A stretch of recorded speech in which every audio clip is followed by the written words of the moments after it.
Bonjour à tout le monde, ici Jean-Claude Sally, guérisseur, magnétiseur en Suisse. Je vais aujourd'hui vous parler d'une rencontre avec un maître spirituel tibétain. Les 4 attitudes immensurables. Prends pour objet de méditation l'ensemble des êtres et applique-toi à mettre en œuvre les 4 attitudes immensurables.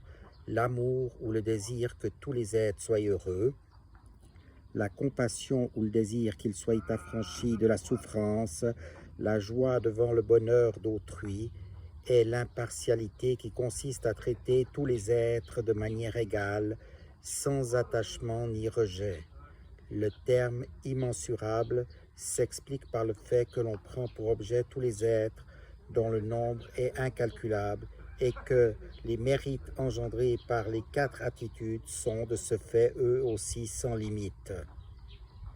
La compassion est de 3 sortes, selon qu'elle se réfère aux êtres animés, aux phénomènes ou qu'elle est libre de toute référence conceptuelle, et il en est de même pour les 3 autres attitudes. La première sorte de compassion est celle des pratiquants ordinaires. Elle correspond, comme nous l'avons dit, au souhait que tous les êtres animés soient libérés de la souffrance.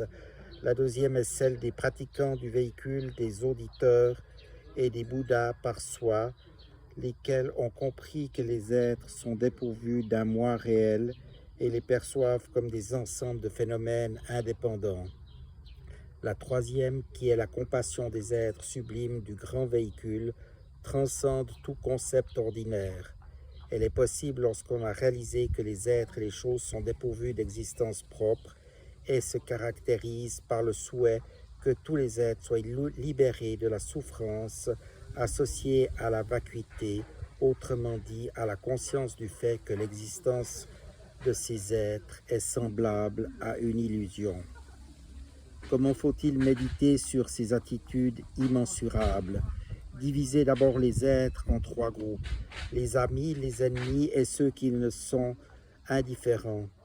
Commencez par le premier groupe qui inclut vos parents, les membres de votre famille et tous ceux qui sont proches et dont vous désirez le bonheur. Puis songez à ceux qui ne sont pour vous ni des amis ni des ennemis. Et enfin considérez ceux pour qui vous éprouvez de l'aversion. Cet exercice sera véritablement parfait lorsque vous éprouverez la même compassion pour les êtres que vous détestez que pour ceux qui vous sont chers. Kangyur Rinpoche.